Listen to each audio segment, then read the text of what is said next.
about to get the voices of take 37.5, or at least it feels somewhat like that, of MMOBuff.TV. Shall we do those intros one last time? But before we do, let's turn around to the channel and firstly say thank you guys and girls for bearing with us while we defeated the technical gremlins that we had to play with tonight. A little bit of background, we had a touch of bother with our normal system, so we've switched to the new system we're going to use going forwards, but had to set this up in around 2 hours start to finish before the show. So to the Icos and the Kasabians of this world who helped out, and indeed to Pseudo who did much of the tech, it's good to be with you. But less of that, and more of why we're all here. We have Pseudo with us, we have Gazimov with us, and we have a host of stuff to talk about. Before we dive into the future of the MMO landscape, let's do a little bit of a roundup of the news and the bits and bobs that have happened. But before we even do that, he says, segueing into something else, the eagle-eyed amongst you will notice there are 3 faces here, not 4. And on that note, the most important thing of all is to pass over to a Pseudo. Pseudo. Yes, as you can tell, there are 3 of us. Our glorious and gorgeously pink-haired lady Kai Dream, unfortunately, has had some health issues. So before we go any further, the entire team just wants to send out our heartfelt, please get well soon. Take care of yourself. That is more important than anything else.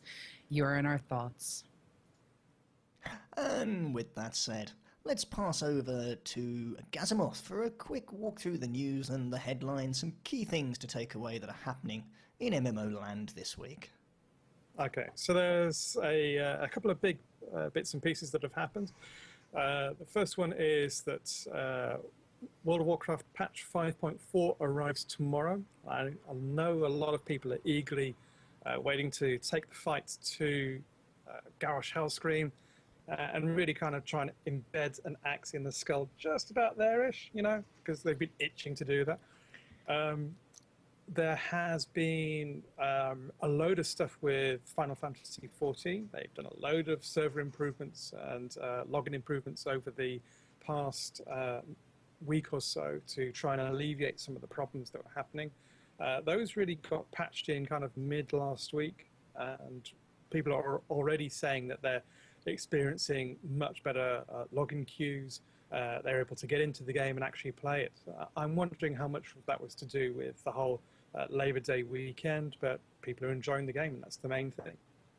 Hearthstone EU beta has gone live, and there's been a load of people that have been diving into that, and it's kind of interesting seeing the kind of Twitter buzz around that game. I know we talked about it at the first episode and the kind of break between the US and the EU beta, but it's great to see the EU guys are finally able to get in. And I think finally we've seen WildStar. They've first of all celebrated 100,000 likes on Facebook, and they have also started their weekly comic as well. It's Tales from Beyond the Fringe. It's starring Landro Calrissian and Mondo Zax, and it's describing the 2 factions and their approach to science and how these 2 recently revealed races actually fit into that. So I would say that's a quick whirlwind set of updates for what's been going on. So, if that's our whirlwind tour through MMO land, let's pause for a moment and look at what the guys and girls on the team have been up to. As Gazimov just alluded to, Hearthstone has landed, and Hearthstone, on my part, has been responsible for an increase in insomnia, shall we say, over the past few nights. They seem to have captured something there, and we'll come back to that a little bit later. I want to touch briefly on some things happening on MMO Buff. We're going to see a bit more streaming. We've had some content drop on the site. Hopefully some good things happening there. Pseudo, perhaps you can tell us about it and talk us through your gaming this week before we dive into the big topics. Fair enough. Yes, definitely on our site we've had, in particular, 2 interesting articles put up. I actually got a chance to try Eve Valkyrie, and it blew my mind. So much so that I'm actually considering getting involved in a universe that doesn't quite appeal to me, but they've got something. They've actually, technology-wise and even gameplay style and everything, they've nailed something, and they've done it in such a manner that I am going to have to look into joining when they finally release it next year.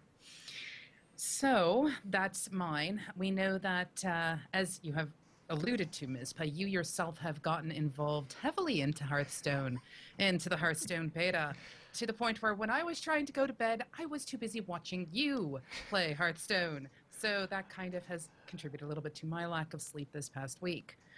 But you put up a brilliant article, and I highly recommend anyone who hasn't had a chance to see it yet, please go check it out. Give comments. There are a lot of things that he is looking into with that. Now, for myself, as I had stated in last week's episode, I have been in one heck of a drought when it comes to MMOs, to the point where I just haven't touched them. It's every time I turn around, I was turned off by something, but I figured I've put them down for long enough that what I need to do is try them again. So I have decided to start dipping my toes into the various MMOs again, and I've gone back into WoW. I've gone into DC Universe Online. I've gone into Tor, and I've gone into Guild Wars as well. And I've been offered a challenge, and I am seriously contemplating taking this challenge on. Now, I happen to be on US servers in WoW, so it's very difficult for me to go, yay, guild, come help me out. It's not exactly a possibility for me since my guild is EU based. So I've been challenged by someone to actually take a character from 0 to 90 in WoW and see just how much has really changed.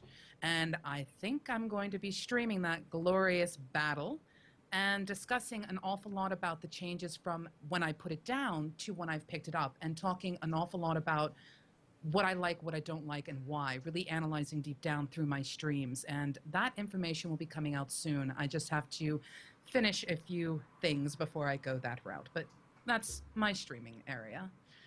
For you, Ms. Pa? Well, for myself, it's been really quite a lot of Hearthstone, and I found the game really quite appealing. But I think there's a future segue we're going to hit to talk about that segment. The big topic we have for today really is MMOs, landscape. What is it all about? One thing I want to touch on, though, and I'm going to bounce back to you, Sudo, before we kick off. When I talk about the future of the MMO landscape, one of the games that crosses people's radar, if they're keeping an eye on the scene, is surely going to be EQ Next. Now, the chaps at EQ Next were rather nice to us a little while ago, and some people might have seen a teaser on Twitter. But if I can pass the camera back to yourself for a moment, we have something that a few people might be interested in. So, Sudo, back to you. Yes, we were incredibly lucky. The folks at EQ are very generous with information revealed through our interview.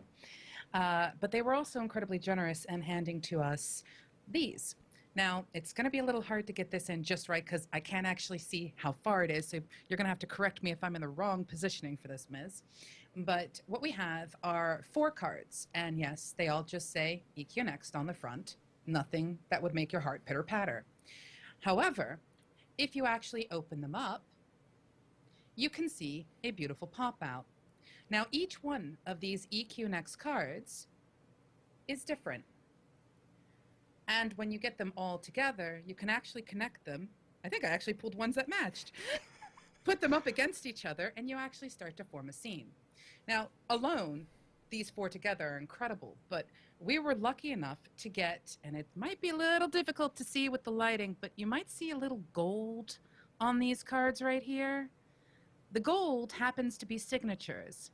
Signatures from 2 very influential people within EQ Next. In particular, Dave Jordson and Terry Michaels, which are our executive producers. And I don't want them. Okay, I'm lying. I really do want them. However, that's not why I have them. I'll leave that in Mizpa's hands to explain to you.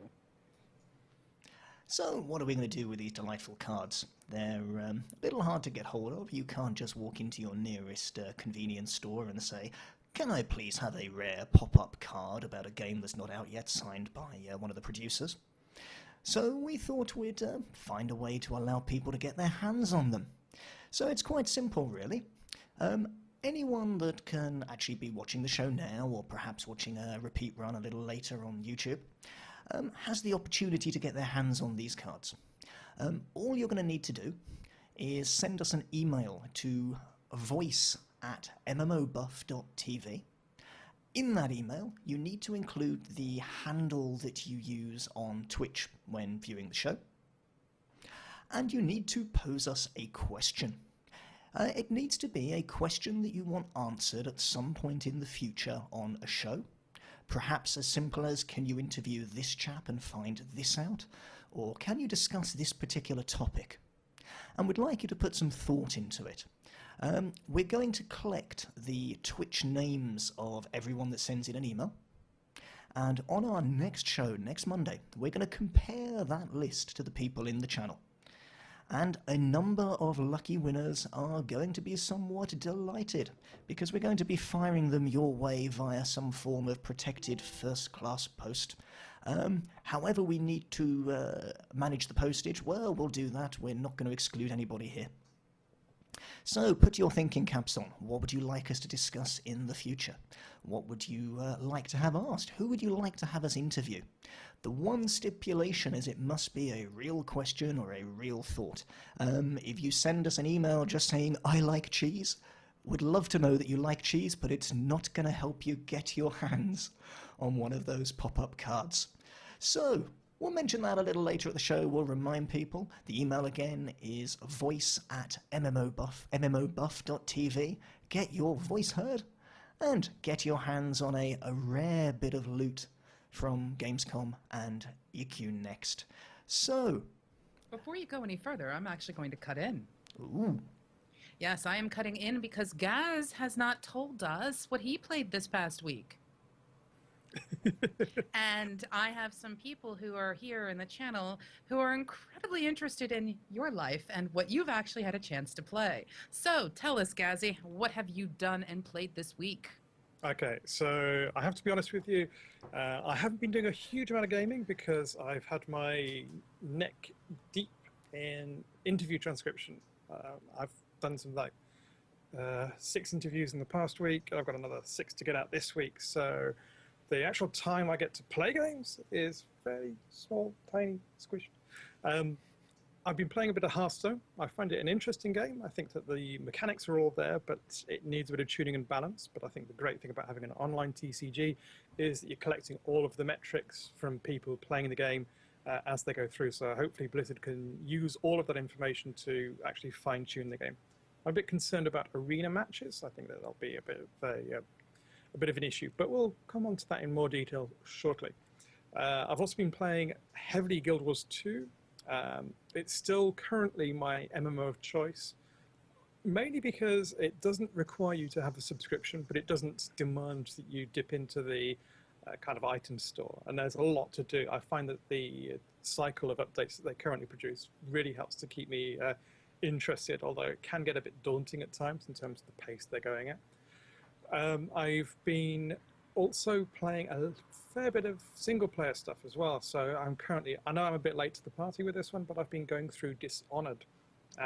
It's a fantastic single-player kind of stealth RPG type thing. It reminds me an awful lot of BioShock Infinite, which came out afterwards. Loved BioShock Infinite. This is it's similar, but it tells a different tale. It starts off very deep and kind of dystopian and kind of morbid, and collapse of society and that kind of stuff.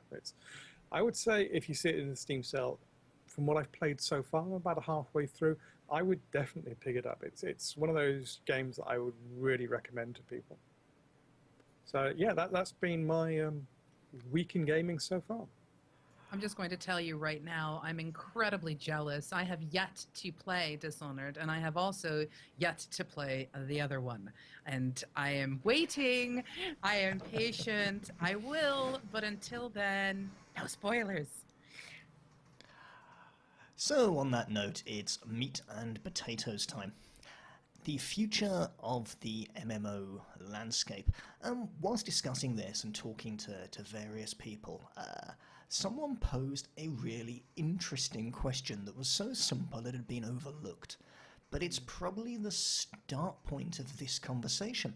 I do believe it was Kazrin Darkstar who popped up and said, so what is an MMO? And it made me stop and pause for a moment because I said, well, of course, it's blah, blah, blah. But then I realised to other people it's different things. So if we want to explore what the future of MMOs is actually going to be, let's start with what an MMO actually is. Let's throw this one open to the floor and let's bounce the topics around a little more. An MMO, define it. All right. So when I initially tackled this question, I've been kind of speaking to a lot of devs at Gamescom about MMOs, particularly because you said the genre is being stretched. You've got multiplayer online battle arenas, MOBAs. You've got hybrid MMOs like Destiny, like Titanfall and stuff like that also coming out.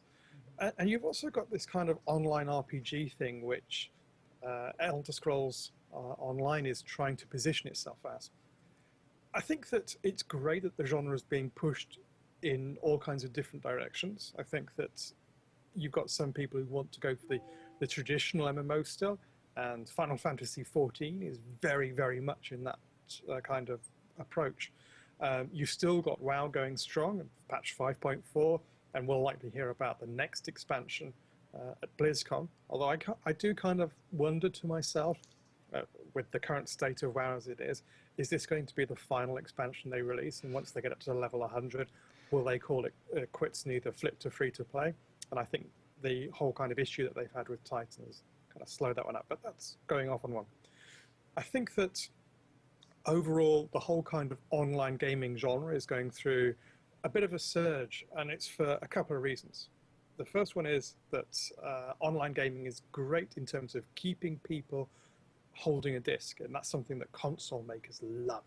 So if you're making a game, you don't just want to put multiplayer on it, you want to put always online community people, and that's something that Destiny, for example, is doing very well, and something that Titanfall is looking to emulate.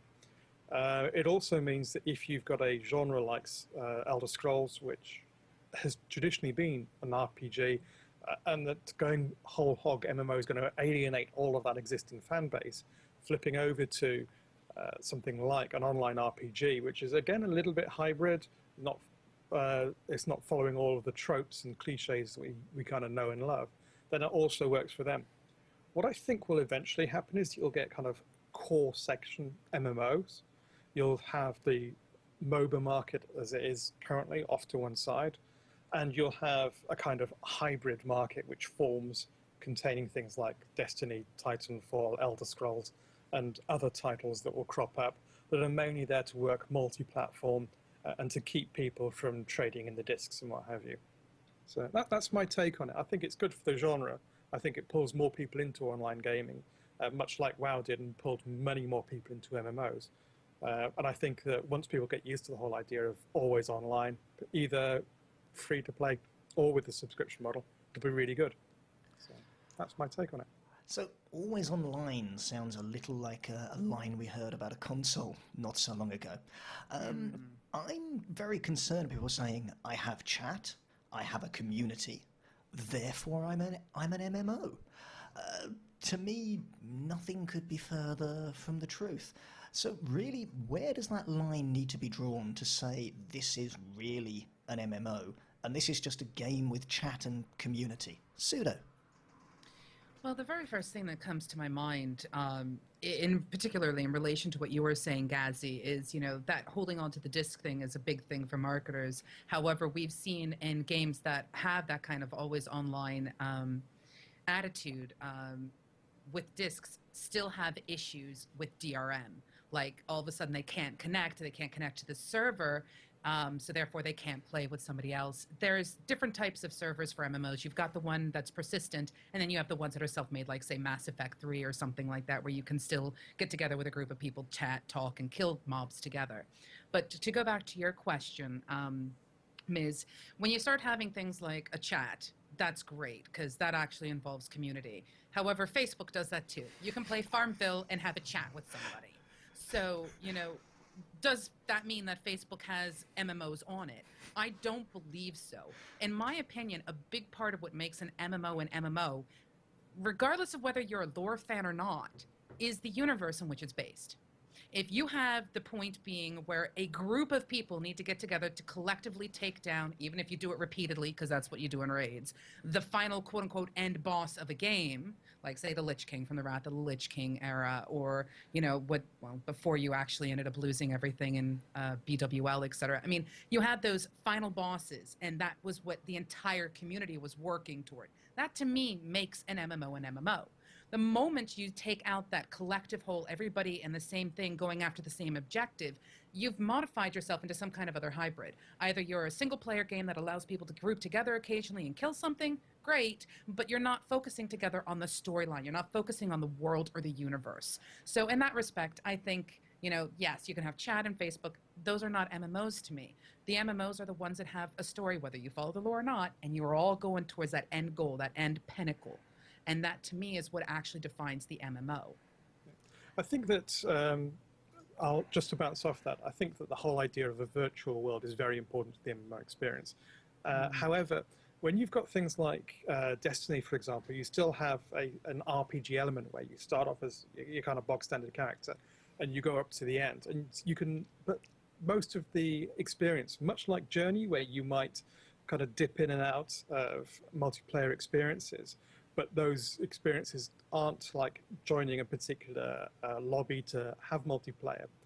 I think those kind of soft online experiences are something that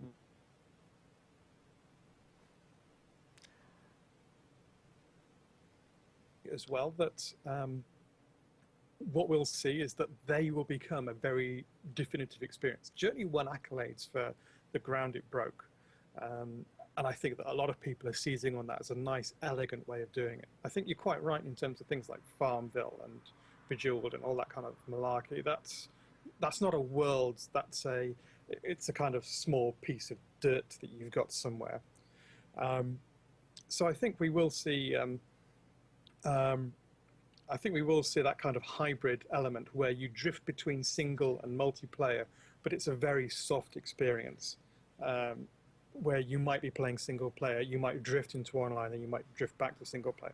Whereas with an MMO, you're always multiplayer, and that's the very strong distinction. I think Eve is very, very good at that, in that you're constantly online and you're constantly against other people.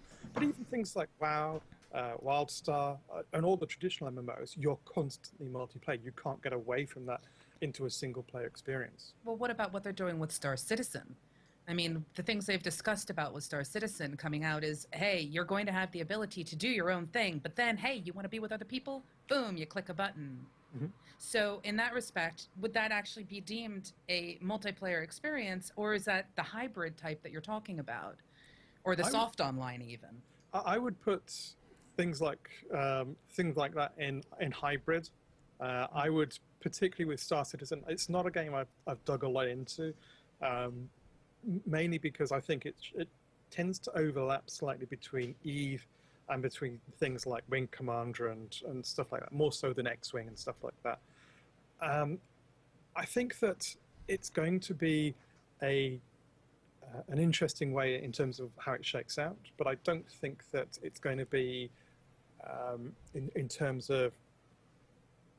I don't think it's going to be a kind of area on itself. I think we'll quite rapidly see things shake down into MMO, hybrid, and Facebook crap.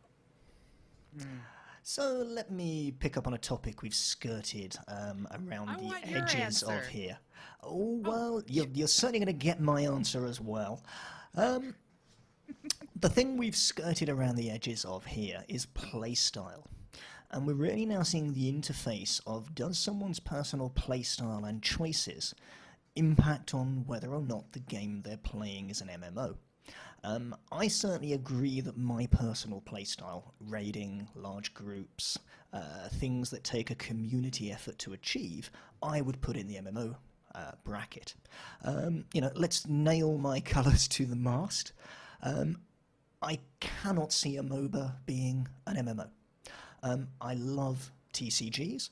I remain to be convinced that Hex will end up a card game where they're trying to create a TCG MMO, will end up being a real MMO. That to me is a bridge too far in the hybrid stakes. So we touch on the thorny issue of playstyle. And this person over here has a playstyle, and this person over here has a playstyle. And this one's right, and this one's right, and this one's right, and never the two will meet. So can we afford to turn around and say that the playstyle itself dictates whether or not something is an MMO? Because that's the best definition I've heard so far in this conversation. I would say...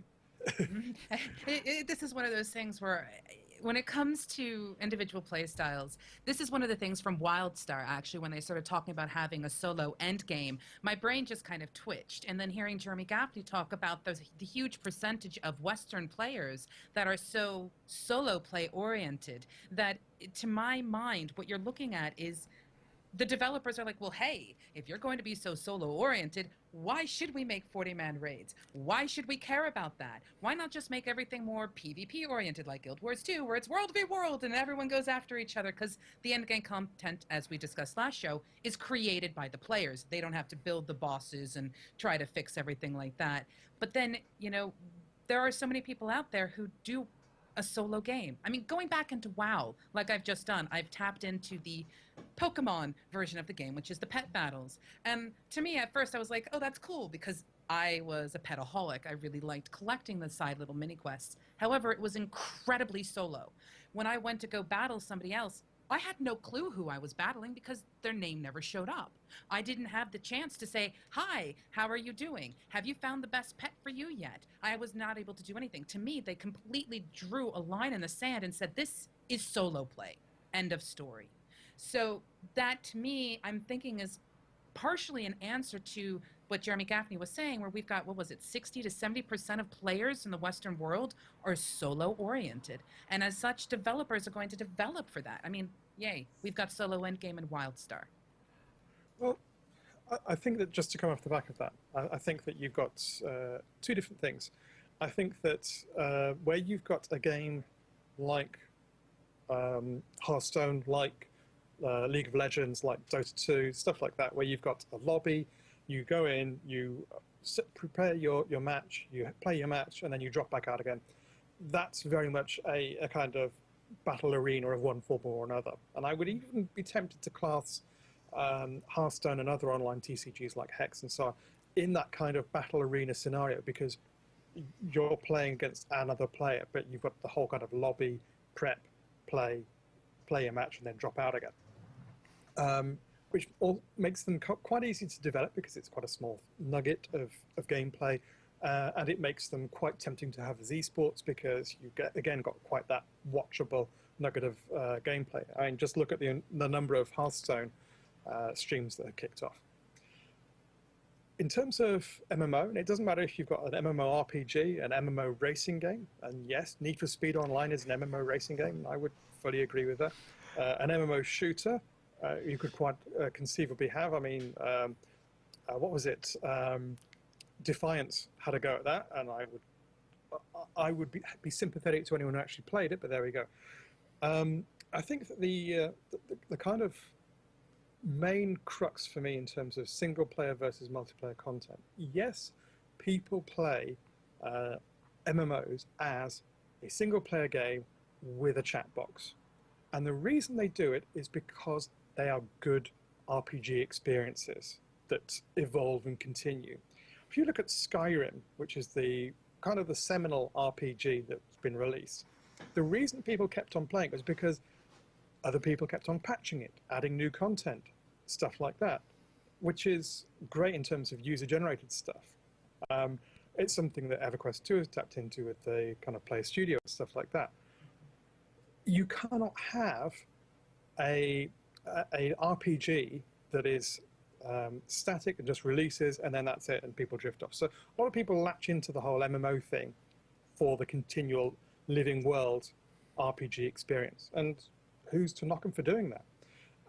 I think that part of the thing that game developers need to do is to earn their cred is not just to say, okay, we're going to release content on a regular basis to keep people playing and give people a reason to continue going through and progress through the story and stuff like that, but also to kind of tempt them away into more group play activities like dungeons, like raids, like little instance adventures and stuff like that. And I think that Wildstar is doing a good job of that because, well, Jeremy Gaffney knows how the market works.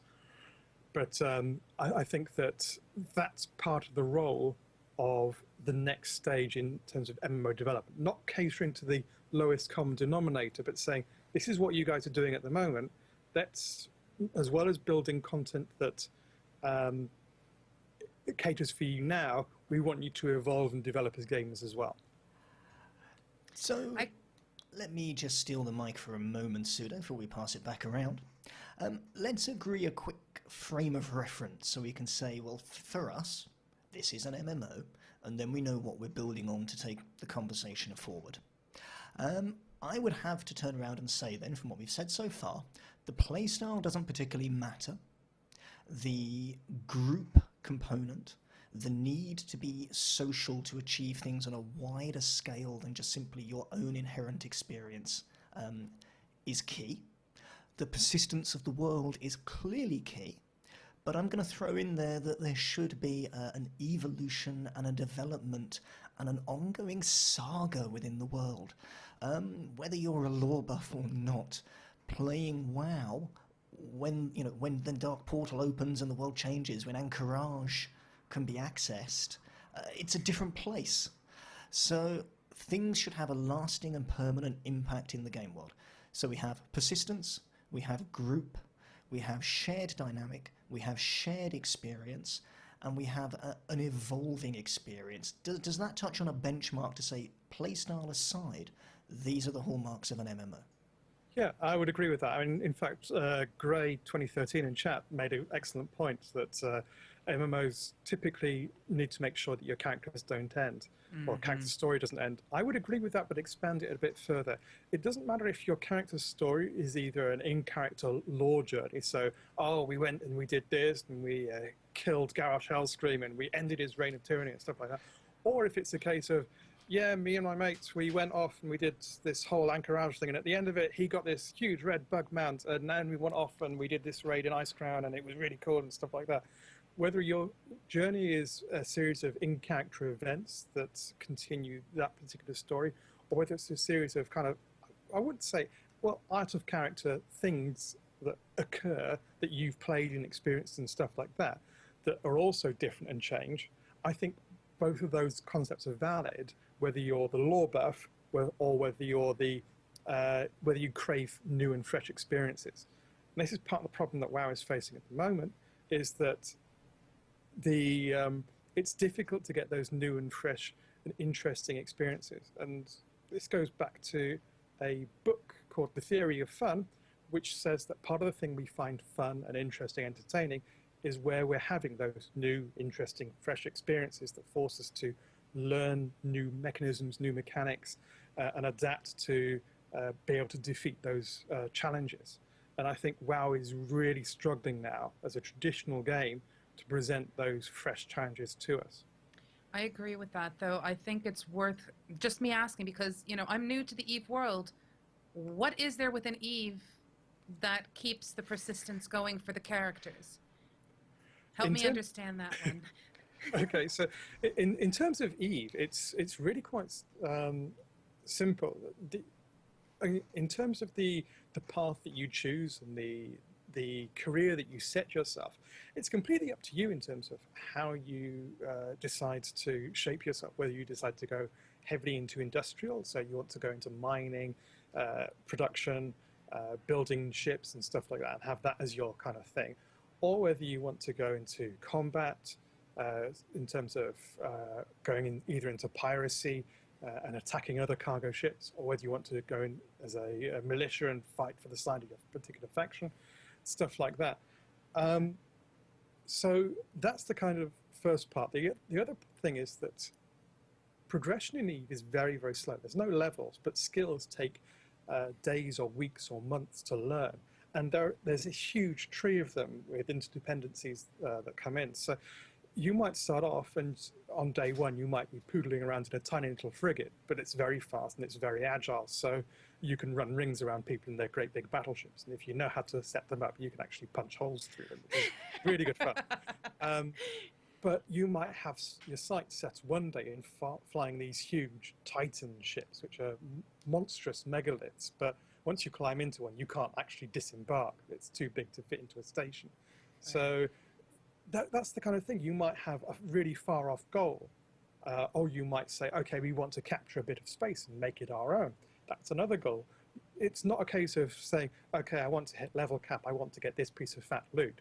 You choose the goals yourself, and then you work out how to get there. So then the definitions as presented by Mispa a moment ago then do apply. Because Yeah. I was kind of worried about that, because, again, I'm an EVE noob. I really am. And I've had my world changed by Valkyrie. So it's a matter of, I wanted to make certain before I said to Mispa, yes, I agree with this definition of MMO. I needed to make certain that something that I actually do consider to be an MMO, just from everything that I have seen about it, actually qualifies. Yeah. So that's one part of it. And, you know, someone did ask an interesting question, Jarnod, saying if a character progression ends, does that mean the game wasn't an MMO? In all honesty, at some point, a game's going to have to end. Yeah, I think that's part of the problem, that your traditional kind of MMOs where you go up and you hit a level cap, they suffer from those type of problems where your only further progression is the end game loot grind. But don't forget that progression can take many forms. It might be gear progression, it might be character level progression, it might be story progression, it might be setting yourself particular goals, like you might want in WildStar, you might want funky things for your housing, you might want to try and discover a particular piece of lore, you might want to get in Guild Wars 2 100% map complete. All those different challenges, they're things that you set yourself. And I think that has to include them, though. The game has to include them and put them out there as challenges for you to see, but they don't have to be on the main path, if you get what I mean. You might get to a point and then go, well, I don't know what I could do, but there's so many different options, I'll go this way. So if we look at that, we're looking back to a little bit to playstyle, a little bit to what you do in an MMO. And we've touched on how we define an MMO and what an MMO is today. Perhaps it's a chance to speculate on where an MMO is going to be in the future. And I can see changes really in three arenas. I'm not saying I think they're all good changes either, I should hasten to add. But I see three main streams happening. I see the core MMO concept being evolved upon with new systems, new ideas, new concepts, perhaps supported by tech within the landscape some of us know and love. I see the continual melding of MMO types, some that will fall within the definition we have of an MMO, and some that will fall without, outside of that definition. Yet there's also going to be some new stuff that we really can't get a handle on. The real things that are going to hit us from left field and go, why weren't we doing this all of the time? So what do we know of? What's going on? What's going to be in the MMO scene a few years down the line that just will make people go, well, this is how it should always have been? Where do we want to take that particular nugget of conversation? Okay. Well, I'm going to let Ghazi go for this one first, because my brain just sort of went, I have an answer, but I wonder. So. Okay, so if you look at the current bets that are out there on the market, which are coming in spring 2014, there are kind of 2 or 3 main areas. There's the EverQuest Next idea, which is where you have completely destructible world, although it'll heal over time, and the players generate much of the content. You have things which kick off, and then you kind of rely on the players to do things either on an individual level or as a group that will then evolve the storyline. And you have a bit of a kind of loose AI behind the scenes to kind of power that and drive it forward. That's taking stuff from Eve, and it's taking stuff from Storybricks and other bits and pieces to kind of generate that experience. And that's one idea. The second idea is to try and take the MMO concept that we have now and just evolve it, make it more up to date, make it more interesting, make it more fulfilling. And that's the route that WildStar is taking in terms of getting rid of kind of hotkey-based combat and updating that for a new generation of people who want to have more complex active combat, a telegraph system that allows you to do more complex fights and stuff like that, and also a number of different options at endgame which are quite clearly laid out. And again, content that's tailored to what you prefer as a particular player in terms of your path and your direction. That's the second option. And the third option is go completely hybrid and basically say, we don't think MMOs as they currently are have any kind of long-lasting effect or future, and we think that people are going to be mainly interested in a classic RPG with some online and multiplayer elements. And that's the route that Skyrim, Freudian slip there, that's the route that Elder Scrolls Online is taking with that particular game. And I think that all three are valid directions. In terms of which one I think will work, I think it's going to be a toss-up between the WildStar approach and the EverQuest Next approach. I think that Elder Scrolls will still be successful, but I think by having a subscription model, it is crippling itself, and I don't think that people will pay $15, £9 a month on top of whatever console service they have to pay for purely to play an online game. I don't think that'll happen, especially when they look at it and go, Skyrim Online.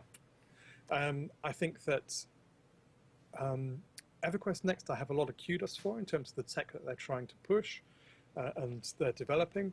I think that going back to something the Dist mentioned in chat, Elder Scrolls, EverQuest is, in terms of the destructural scenery, is what I would call a Minecraft MMO. I wouldn't call Minecraft an MMO because you could only get about 30, maybe 60 players onto a server. If you could get like a 2,000 players onto a Minecraft server, then yeah, maybe I'd let it go. But as it is, no.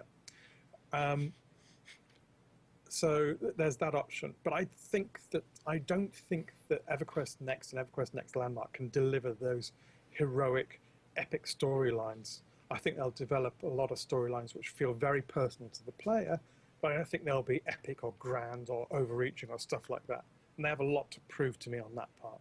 I think WildStar will probably come out as the kind of MMO that we end up playing and picking for a lot of things, because they'll have that the kind of epic storyline and adventure that we kind of know and love and expect, but it'll have all of the other kind of bells and whistles that we want from an MMO, but completely fresh and brought up to date with things like active combat to make us think more on our feet and stop being kind of sleepy or lazy with our kind of 1, 2, 3 combat rotations and stuff like that.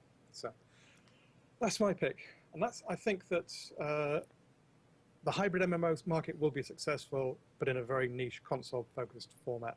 I think that if EverQuest Next manages to achieve its tech, it'll do.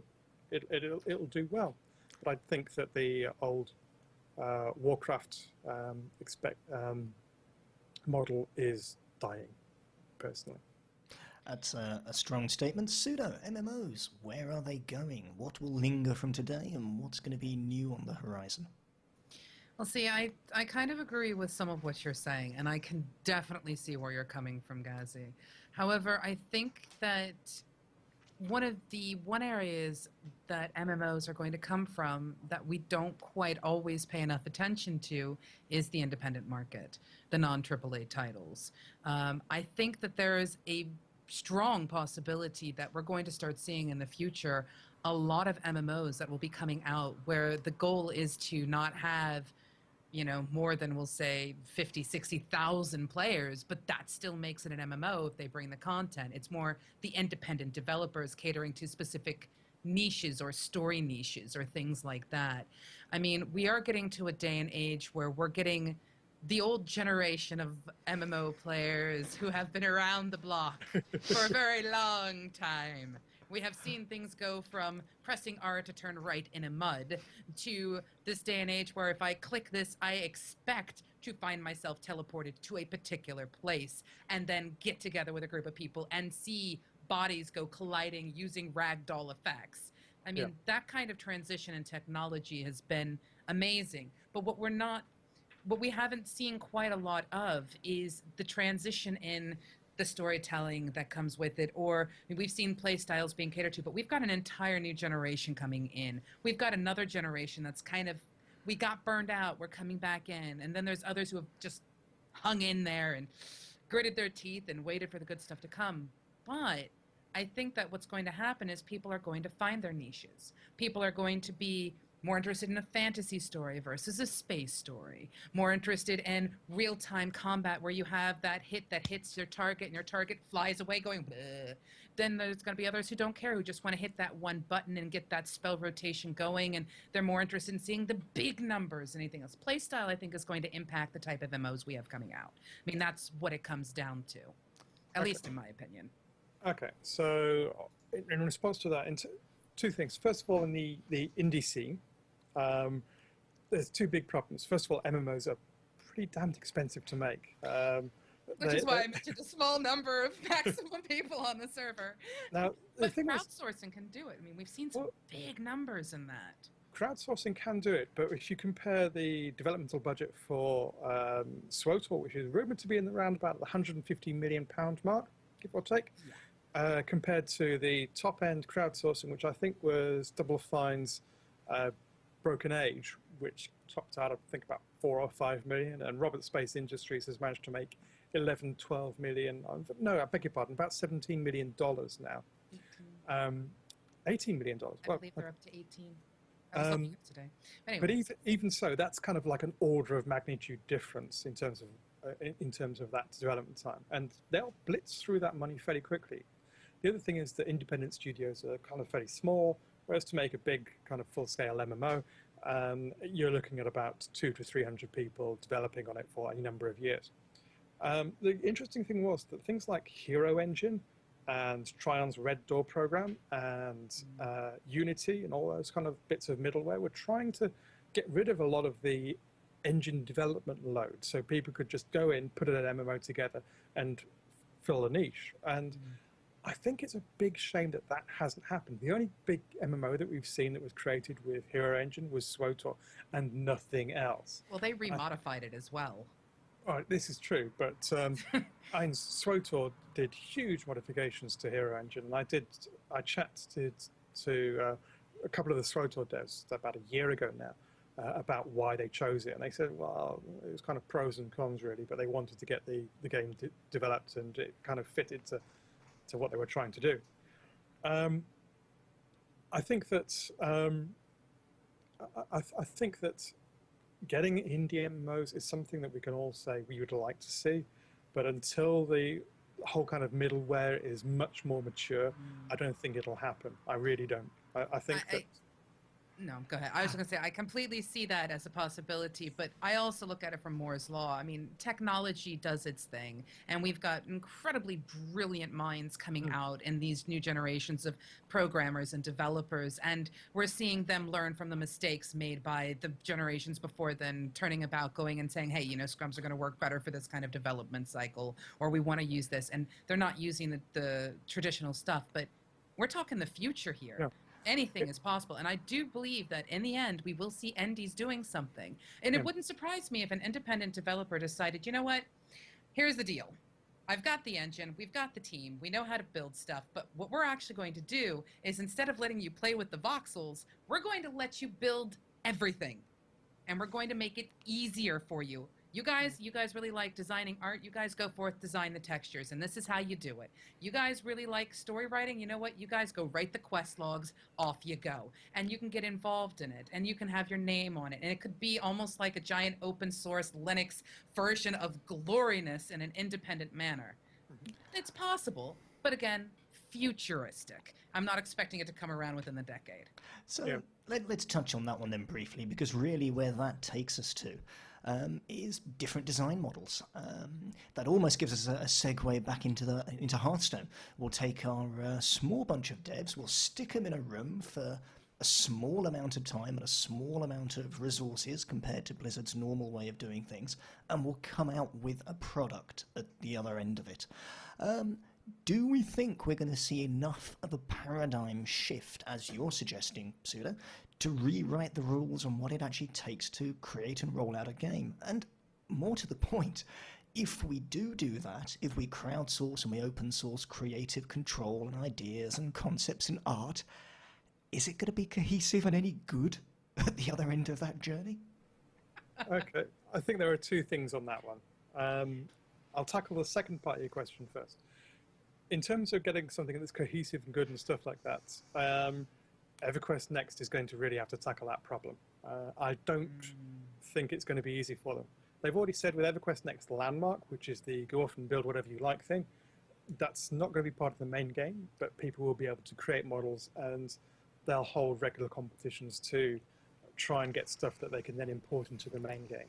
And it's the same with the Player Studio thing. I think that if you try and say, okay, we're a fantasy MMO, but then players can build anything they like, you'll have this huge anachronistic clash happening in the middle of the game. In terms of the other part of the question, where you were saying what happens when you get a small number of developers, lock them in a room and see what they come up with in 6 months, I think two things will happen. I think that the MOBA genre will expand dramatically, with people trying to get a game that works quickly and easily, and where they can build quite a tight experience. I think that one of the things that I've noticed is that trying to generate a particular character, a particular game type that's as big as an MMO, where you've got like 7 or 8 competing systems that all have to mesh together, compared to a MOBA where you've got one game type and a bunch of different characters, much easier task.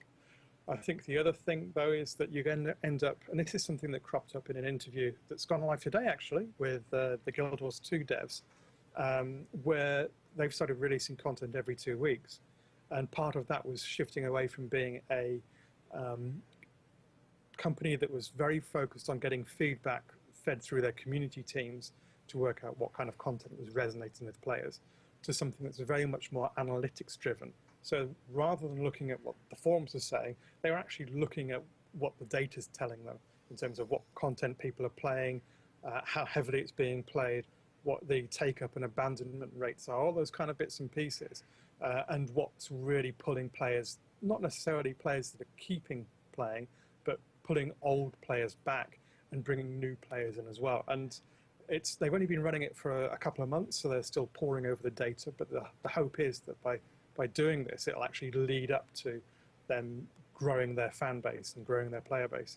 So I think that change to being very analytics heavy is going to be a good thing. We've seen that a lot with MOBAs, but seeing it more with full-fledged MMOs is going to be an interesting one. But yeah, I mean, one guy's touched on in terms of the binding between EverQuest Next and EverQuest Next Landmark. Yes, you'll be able to shift characters back and forth, but you won't be able to shift entire buildings back and forth. There'll be this kind of competition that they run. And they mentioned one thing where they might get someone to design a mad god's temple, and a bunch of people submit their ideas. They might pick 2 or 3 to actually make it into the game. I don't think we'll see skyscrapers and space labs being assembled in EverQuest Next. They'll all be kept to one side in Landmark. It's probably worth noting that this analysis of data to do feedback and design, Jeremy Gaffney touched on that a little while ago as well and said they're doing some of it, but maybe not enough. It does seem to be one of the emergent trends that the people that are really on the ball, I think we can say that about both of those organisations, they're paying attention to and making sure that they're really following up on. So a couple of things, and then we start perhaps to wrap this conversation and conclude it a little bit. What are the traits going to be of an organisation that is producing a compelling MMO a little way down the line? Pseudo. Well, the very first thing that I'm going to have to fall back on is basically what we were just discussing. Data feedback is incredibly important, and it's even more telling than the forums can be. Because sometimes all it takes is one troll and you've got yourself a forest of them, and what they're trying to get the game to change into is not reality. It's not reflected in the numbers. And I think any game that is being built and built seriously and built with the intent to publish and market needs to include incredible amounts of data, mining, actual statistics, real good sources, and people who understand it. But I also think that you're also going to be looking at what started out, in my opinion, is making Blizzard so amazing. You need to have economic analysts, people who don't understand games, but understand the economy and how it works, how it flows, how it melds together. Because the moment you add economy to a game, you're going to have people impacting it, and it can make or break a game like you would not believe. Take a look at Neverwinter. Neverwinter Nights 2, I believe it was, that had that horrific problem, and it was still a leftover problem from another game that they had produced. But you know, you need to have people who are in there who specialize in it. You need to have people who look at those numbers and go, this is what it's made into.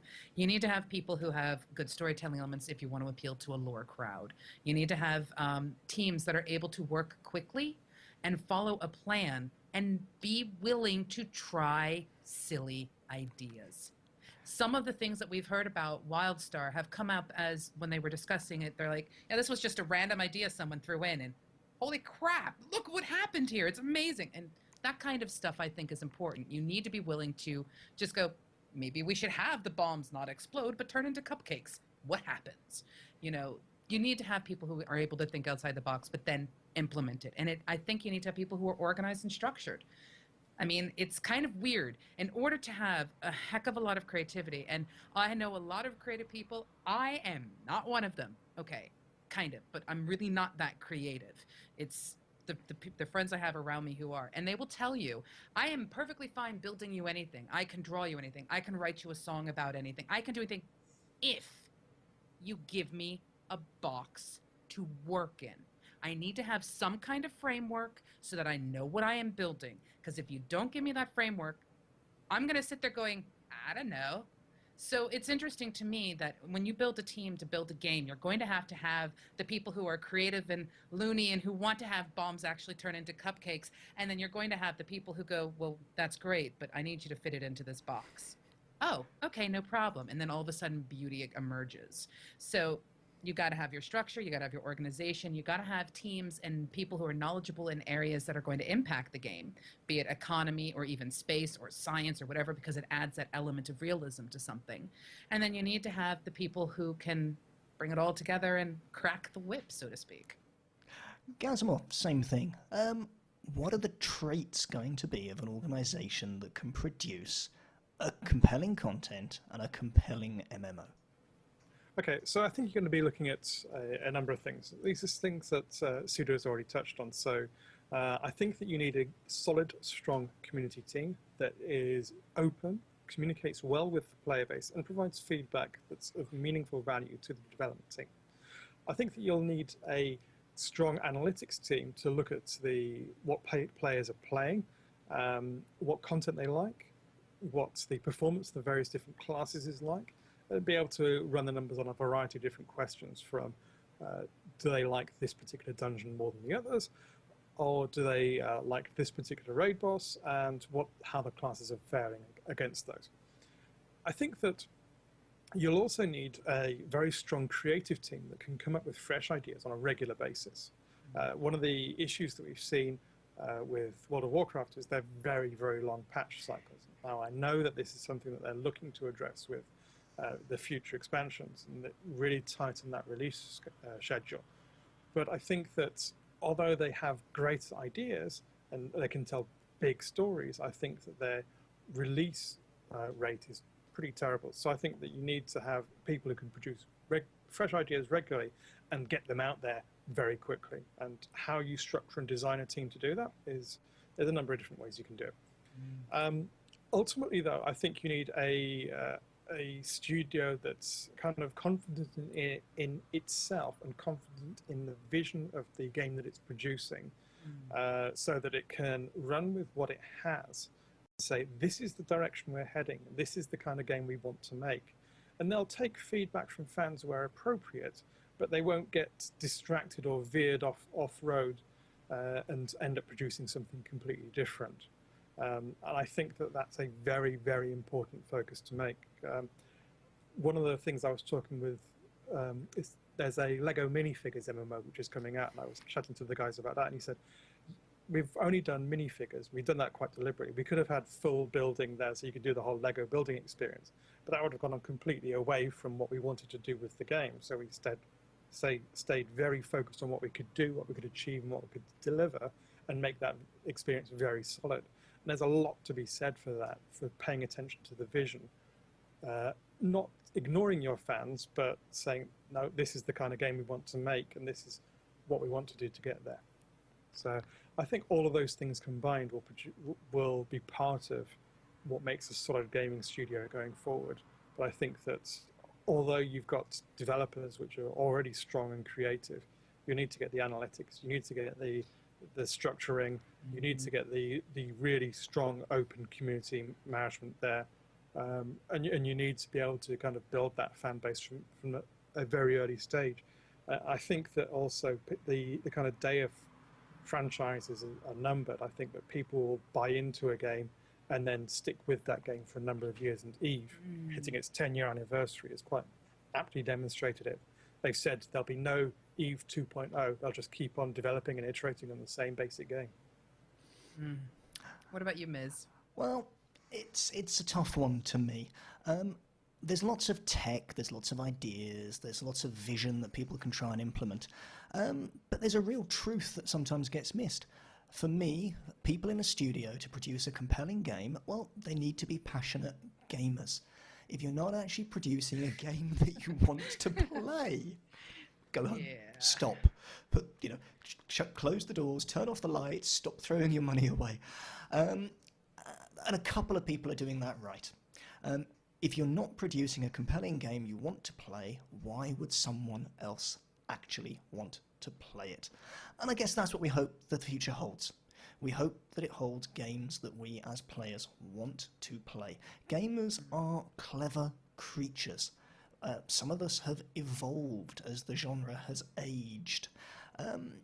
Not all development studios give gamers the credit for unpicking things, working them out, deciphering puzzles, frankly breaking their gameplay. So we need clever people, we need smart people, but we need people that want to play the games, whatever the technology is. And that's probably a good point to put a pause into the conversation. We've covered quite a lot there, and indeed we could ramble on for quite some time. But I'd like to do a couple of things now. I'm going to talk very briefly about some of the streaming and bits and pieces coming up on MMOBuff.TV. I'm going to have to put my advertising corporate MMO buff hat on and return to the competition shortly and make sure people know how to get hold of us on the social media scene. But a quick plug. Tomorrow night, streaming Hearthstone on twitch.tv/Mizpa. And there may well be a Gazimov stream in the future. Who knows? Or perhaps I can tempt Gazimov onto the stream for a battle royale at some point so he can stomp on my beast's deck. I'm telling you now, I am not going to play you, Mizka, because you will win, and I will never hear the end of it. No, now see, this is interesting because I didn't have quite enough of an interest in Hearthstone until after I watched him playing it, but now I want to play it just so I can beat him. We shall have to see where that goes. But Sudo, one more time, please. How can people get hold of us online? Where's the website? And remind people about this little competition. I feel like I should be pointing out the exits are in the front and in the rear of the vehicle before I say this. However, yes, here's the deal.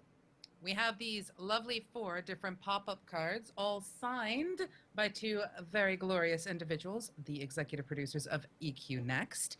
And in order to get your hands on one, here's the deal. Send an email to voice@MMOBuff.TV. In it, put your Twitch username so that we can look for you, and also put in a question that you would like us to tackle. Now, make it a good question, because we all know that some people in this particular, show like cheese. Not going to mention any names. There's nobody in particular who likes cheese.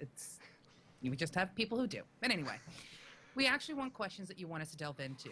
For example, we didn't get a chance to go into the future changes in payment models about MMOs, and that's We'll do that one next week. Oh yes, that's something I really want to go into, and I want to go into with both things. But if you have a specific topic you want us to delve into, or you have a particular question you want us to ask somebody in an interview or anything like that, send it to us. Then next week, and Miss P, you'll have to remind me because my brain just completely shut off. Well, next week we're going to take those questions, take the input we've got on email, put them into a lucky draw bag, and check for those names in the channel. 4 people that send us something intelligent and are watching next week are going to get one of those delightful pop-up cards posted to them. And this is probably a good point to say thank you very much and good night, Houston, if anyone is watching from Houston, and indeed for everywhere else. However, this is probably the end of the stream. We're now going to be rolling credits.